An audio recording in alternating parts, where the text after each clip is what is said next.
Assalamualaikum warahmatullahi wabarakatuh. Selamat pagi, salam sejahtera untuk kita semua. Perkenalkan, nama saya Abdul Fattah. Saya adalah dosen Universitas Bangka Belitung dan mengampu mata kuliah Pendidikan Pancasila. Saya memiliki bidang keilmuan ketahanan nasional dan saya mengampu Pendidikan Pancasila. Pendidikan Pancasila merupakan bagian dari mata kuliah wajib kurikulum yang memiliki bobot 2 SKS. Adapun deskripsi mata kuliah Pendidikan Pancasila adalah mahasiswa mendapatkan pengetahuan dan pengalaman belajar untuk memahami tentang nilai-nilai keindonesiaan, cita tanah air berdasarkan nilai-nilai Pancasila.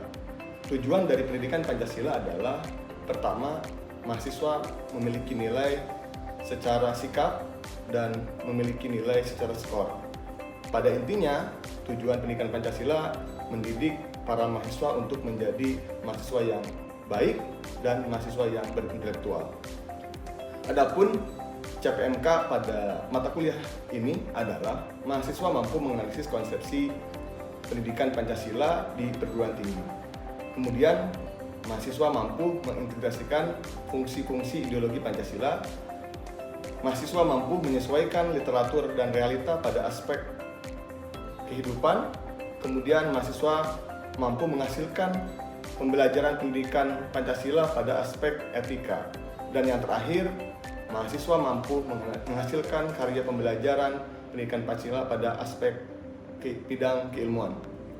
Kemudian, adapun dari teknik pembelajaran pendidikan Pancasila adalah DII, yaitu pertama delivery, bahwa saya sebagai dosen menyampaikan pokok bahasan yang pertama pengantar pendidikan Pancasila, kemudian ada sejarah Pancasila, ada Pancasila sebagai sistem demokrasi, Pancasila sebagai dasar negara, Pancasila sebagai sumber dari segala sumber hukum, Pancasila sebagai sistem etika, politik, dan ketahanan nasional, kemudian empati sosial dan kesehatan mental.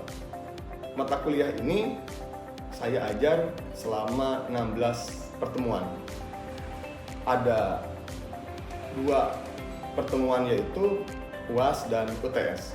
Kemudian untuk asesmen penilaian terhadap mahasiswa, pertama bahwa saya menyantumkan 10% untuk MNI, moral, mental, dan intelektual. Kemudian untuk UTS saya menargetkan 15%, untuk UAS yaitu 25%, dan untuk tugas proyek 50%. Mata kuliah ini menggunakan kurikulum OBE yang menganjurkan mahasiswa untuk partisipatif dan kolaboratif. Baik, itu adalah teknik pengajaran pada pendidikan Pancasila. Untuk selanjutnya kami akan memberikan contoh pengajaran pendidikan Pancasila yang ada di Universitas Bangka Belitung. Selamat siang, Assalamualaikum warahmatullahi wabarakatuh. Waalaikumsalam. Waalaikumsalam warahmatullahi wabarakatuh. Puji dan syukur kita panjatkan kepada Allah Subhanahu wa Ta'ala. Pada siang kali ini kita berjumpa kembali dalam mata kuliah Pendidikan Pancasila. Alhamdulillah, meskipun siang-siang kita bisa melaksanakan kuliahan dengan online ya. Sebelum masuk ke materi pengajaran, Bapak akan berpantun karena sebagai orang Melayu kita diharuskan untuk menjaga kelestarian budaya, diantaranya adalah pantun. Sesat di jalan malu bertanya, Cakep. terpaksa lapor polisi dulu.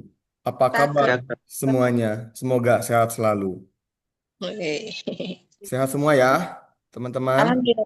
Alhamdulillah. Oke, jadi pada kesempatan kali ini kita sudah memasuki pertemuan ke-4 pada mata kuliah Pendidikan Pancasila. Nah, materi hari ini cukup menarik pembahasannya karena terkait tentang demokrasi Pancasila. Sebelum-sebelumnya kita sudah membahas terkait dasar negara, Pancasila sebagai dasar negara. Sekarang memasuki judul Pancasila sebagai sistem demokrasi atau Pancasila sebagai sistem demokrasi.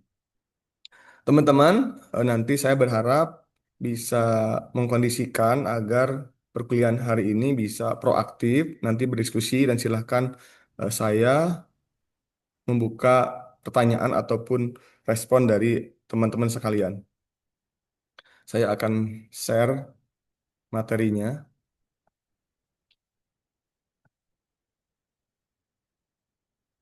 Apakah sudah terlihat?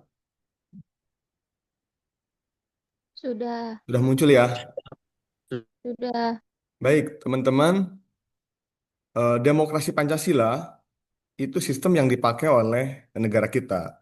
Meskipun demokrasi itu lahir dari Barat, yang berasal dari dua kata yaitu demos dan kratos. Demos itu rakyat, kratos itu adalah sistem.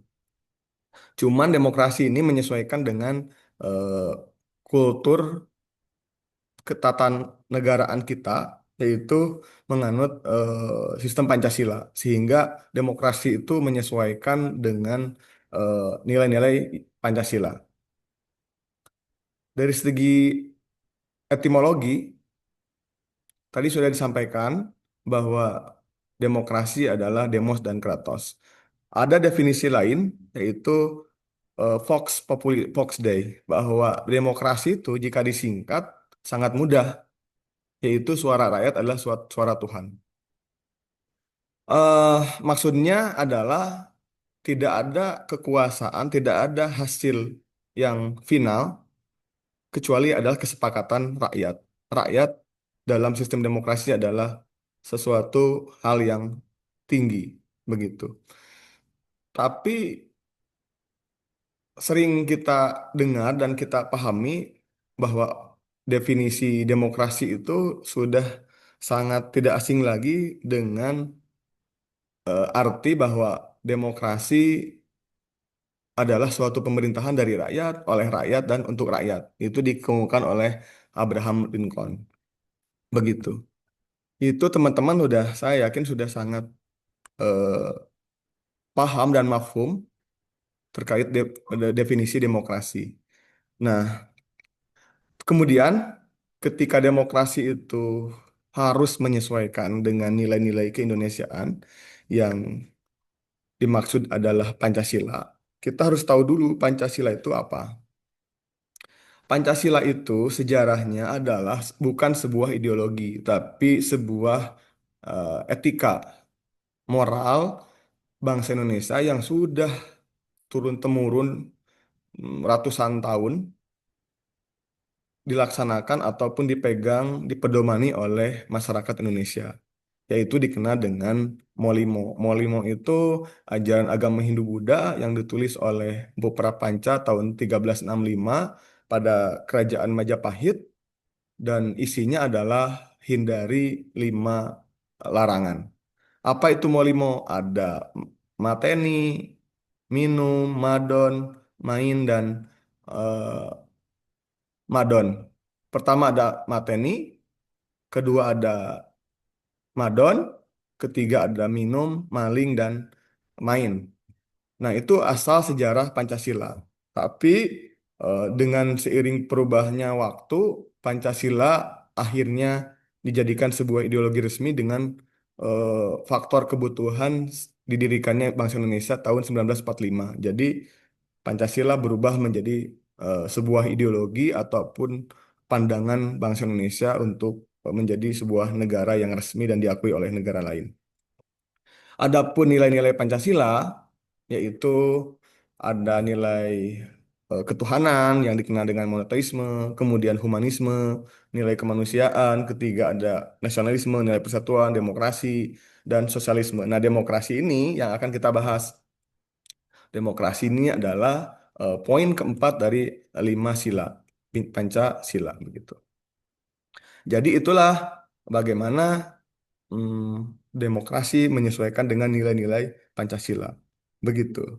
Adapun sejarahnya, teman-teman, bahwa perumusan demokrasi Pancasila sebagaimana diatur dalam TAP MPRS nomor 37 tahun 1968 yang kemudian kembali dicabut dengan TAP nomor 5 MPR 1973, bahwa eh, demokrasi Pancasila dikemukakan oleh Presiden Soeharto, yaitu bahwa pada tanggal 16 Agustus 1967 antara lain menyatakan bahwa demokrasi Pancasila berarti demokrasi kedaulatan rakyat yang dijiwai dan diintegrasikan dengan nilai-nilai sila lainnya. Kemudian, menurut CST Kansil, bahwa Pancasila adalah kerakyatan yang dipimpin oleh hikmah kebijaksanaan dalam permusyawaratan dan perwakilan, yang merupakan sila keempat dari dasar negara Pancasila, seperti yang tercantum dalam alinea keempat pembukaan UUD 1945. Kemudian, pendapat yang lainnya, yaitu Prof. Darji Darmo Diharjo, bahwa pengertian demokrasi Pancasila adalah bersumber dari kepribadian dan falsafah hidup bangsa Indonesia dan perwujudannya seperti dalam ketentuan-ketentuan pembukaan UUD 1945. Jadi begitu teman-teman, pengertian demokrasi Pancasila. Yang paling gampang adalah menurut eh, CST Kansil bahwa demokrasi Pancasila adalah kerakyatan yang dipimpin oleh hikmah kebijaksanaan dalam permusyawaratan perwakilan. Begitu. Jadi sila keempat. Slide selanjutnya. Ini perjalanan terkait demokrasi Pancasila ada 1945, 1949, 1950, 1959, 1966, dan 1998 dan seterusnya. 1945 itu kita mengenal dengan demokrasi era revolusi, kemudian ada 1949 demokrasi era ARIS, Republik Indonesia Serikat, 1950 demokrasi liberal, kemudian 1959 demokrasi terpimpin, 1966 demokrasi Pancasila, kemudian eh, demokrasi era reformasi dan sampai sekarang di tahun setelah pasca reformasi. Itu perjalanan demokrasi Pancasila. Demokrasi Pancasila ini melahirkan kebijakan yang berbeda-beda, tergantung siapa yang memegang kendali. Zaman Orde Baru, Orde Lama, dan era reformasi sampai sekarang itu tafsirannya, pengejawantannya sangat berbeda. Begitu teman-teman. Karena tafsir itu membentuk melahirkan kebijakan yang berbeda-beda. Kemudian asas-asas demokrasi Pancasila ini teman-teman harus dipahami bahwa ada asas kerakyatan, asas musyawarah. Kemudian itu secara umum. Asas-asas itu diantaranya jika kita spesifikkan, diantaranya adalah penyelenggaraan pemerintahan berjalan sesuai dengan konstitusi. Dilakukan kegiatan pemilihan umum. Ini ciri-ciri demokrasi ya, Pancasila. Jadi ketika ada nanti pemilihan wali kota, kabupaten, itu adalah bentuk bahwa negara kita menggunakan sistem demokrasi Pancasila. Kemudian menjunjung tinggi hak asasi manusia, proses demokrasi dapat menjadi ajang kompetisi bagi ide dan cara menyelesaikan masalah. Kemudian ide-ide yang paling baik bagi Indonesia akan diterima dan bukan berdasarkan suara, berdasarkan terbanyak. Begitu. Slide selanjutnya, prinsip-prinsip demokrasi Pancasila. Teman-teman, saya sajikan materinya agak riang, agak ramai, karena sebagaimana kita ketahui bahwa demokrasi kan pesta ya, pesta rakyat yang harus kita lakukan dengan penuh ceria, meskipun dalam tatanan prakteknya penuh dengan emosional, penuh dengan konflik, penuh dengan perang fisik dan non fisik dan yang lainnya. Tapi kita mencoba bagaimana merubah paradigma kita bahwa harusnya demokrasi itu adalah pesta, pesta bersama untuk memilih pemimpin yang paling baik di antara yang baik. Begitu teman-teman. Ini adalah prinsip-prinsip demokrasi Pancasila. Pertama ada memastikan adanya perlindungan HAM, keputusan diambil berdasarkan musyawarah, adanya badan peradilan independen yang bebas dari intervensi pemerintah ataupun kekuasaan lainnya, adanya partai politik dan organisasi sosial politik sebagai media untuk menyalurkan aspirasi rakyat. Rakyat merupakan pemegang kedaulatan dan dilaksanakan berdasarkan Undang-Undang 1945, kemudian berperan sebagai pelaksana dalam pemilu, adanya keseimbangan antara hak dan kewajiban, kemudian kebebasan individu harus bertanggung jawab secara moral kepada Tuhan Yang Maha Esa, diri sendiri, masyarakat, dan negara. Kemudian menjunjung tinggi tujuan dan cita-cita nasional, dan terakhir menyelenggarakan pemerintahan berdasarkan hukum, sistem konstitusi di mana kekuasaan tertinggi berada di tangan rakyat. Kembali lagi bahwa demokrasi adalah Vox Populi Vox Dei. Suara rakyat adalah suara Tuhan dan keputusannya final.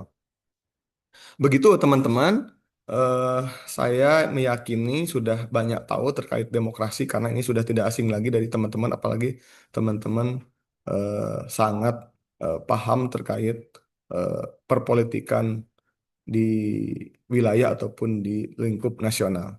Begitu, saya tidak terlalu panjang lebar, yang penting kita lebih banyak berdiskusi, tanya jawab ataupun memberikan tanggapan dari kalian. Baik, teman-teman, itu yang bisa saya sampaikan. Sesi selanjutnya adalah sesi diskusi. Silahkan saya membuka beberapa pertanyaan ataupun tanggapan untuk disampaikan. Silahkan, boleh angkat tangan ya, atau langsung. Di sini ada Salsabila. Silahkan, Salsa. Ada Salsa, Eh, ada Resti, nanti ya Resti ya. Baik, Salsa, silahkan. Pertanyaannya baik, atau tanggapannya. terima kasih Bapak atas kesempatannya. Sebelumnya perkenalkan nama saya Salsa Nabila dari jurusan Ilmu Politik 2B. Nah, kalau kita berbicara soal demokrasi Pancasila yang dianut Indonesia menarik untuk dibandingkan antara sistem pemerintahan satu dan pemerintahan lainnya. Nah, namun kemudian apa yang menjadi beda antara sistem teokrasi dan sistem demokrasi ini secara umum? Baik, terima kasih Pak. Baik, terima kasih. Saya langsung jawab ya, salah saya. Jadi, dalam sistem pemerintahan itu dikenal ada namanya beberapa sistem. Ada teokrasi, ada demokrasi. Pertanyaannya sangat bagus karena dua sistem ini menjadi perdebatan ya ketika dibandingkan negara teokrasi yang dianggap maju, kemudian sistem demokrasi yang hari ini kita menganggap seolah-olah dalam tanda kutip belum berhasil ya, mengangkat negara Indonesia menjadi negara maju. Teokrasi itu secara etimologi, teo itu adalah Tuhan, krasi itu adalah sistem. Sistem yang berdasarkan nilai-nilai ketuhanan. Apa maksudnya? Jadi sistem ini dianut bahwa eh, segala peraturan, segala pedoman hidup itu harus berdasarkan nilai-nilai ketuhanan. Bisa bisa dikatakan negara agama, begitu. Itu teokrasi. Sedangkan demokrasi tidak mencampur adukan agama dengan negara, begitu. Nah, ketika ngobrol hubungan, kok terjadi ada hubungan agama dan negara. Nah, ketika kita membahas hubungan agama negara itu kan ada tiga. Pertama ada teokrasi, kemudian ada demokrasi, dan ada sekuler. Teokrasi itu karakteristiknya integralistik. Agama tidak boleh eh, terlepas dari negara atau negara tidak terlepas dari agama, harus berdasarkan nilai-nilai agama, tidak terlepas. Itu sistem ataupun integralistik. Kedua, ada namanya sekuleristik. Sekuleristik itu tidak ada hubungan agama-agama, ya negara-negara tidak boleh mencampur adukan agama dengan negara, begitu. Itu sekuler. Yang ketiga ada simbiotik. Simbiotik itu tidak juga memisahkan agama dan negara dan tidak juga menyatukan di antara sekuleristik dan integralistik. Simbiotik itu bahwa agama itu sangat membutuhkan negara, negara pun sangat membutuhkan agama. Simbiosis mutualisme, saling menguntungkan. Contohnya adalah negara Indonesia. Negara Indonesia itu menganut aliran simbiotik. Agama kental dalam mewarnai ketatanegaraan kita. Begitu. Dan negara pun sangat diwarnai oleh agama. Agama juga sama, sangat dipengaruhi oleh kebijakan sebuah negara. Begitu ya, siapa tadi Salsa? Jadi bedanya adalah kalau teokrasi itu sifatnya integralistik, kalau eh, demokrasi itu lebih kepada simbiotik. Begitu. Begitu ya, Salsa ya. Terima kasih Pak. Oke, pertanyaannya sangat bagus Salsa. Silakan dari mahasiswa lainnya. Izin, Pak. Ya, Ya, Pak. silakan. Ah, Siapa namanya? izin Resti, Perkenalkan, Pak. Resti ya. Baik, terima kasih banyak Bapak. Perkenalkan nama saya Rita Eksani dari IPL B angkatan 2024. Di sini sedikit ingin menanggapi Pak mengenai demokrasi. Nah, di mana menurut saya, pandangan saya mengenai demokrasi saat ini itu di mana pemimpin itu dipilih oleh rakyat memang secara demokrasi. Akan tetapi sistem pemilihan ini seolah-olah tuh ibarat kata sebuah pilot ataupun sebuah nahkoda yang dipilih oleh seseorang, tapi nahkoda itu tidak tahu jalan ke arah mana kapal tersebut mau dilayarkan. Nah, begitu saat ini saya memandang demokrasi. Dan saat ini saya berpikir bahwa kayaknya bagus nih ada penggabungan antara demokrasi dan juga aritokrasi, di mana aritokrasi ini merupakan pemimpin yang dipilih dari cendekiawan ataupun orang-orang pintar. Jadi menurut saya jika ada kolaborasi antara demokrasi dengan aritokrasi itu cukup baik. Karena kenapa? Jika kita melihat dari sistem pemilu ataupun segala macamnya tentang kepemimpinan, itu banyak sekali terjadi kecurangan. Karena dalam sistem demokrasi yang di mana masyarakat tidak tahu dan tidak mengenal siapa calon pemimpinnya itu, dan dia tidak tahu mengenai bagaimana kualitas dari calon pemimpinnya itu, akan tetapi dia homo dan ikut-ikutan memilih calon tersebut karena orang itu mungkin terkenal, orang itu mungkin banyak mengeluarkan uang. Jadi banyak masyarakat yang hanya ikut-ikutan saja memilih. Jadi dalam sistem pemilihan secara kepemimpinan itu demokrasi saya rasa kurang tepat. Karena kenapa? Belum tentu orang itu berkualitas, belum tentu orang itu berasal dari cendekiawan, belum tentu orang itu bisa memimpin ke depannya.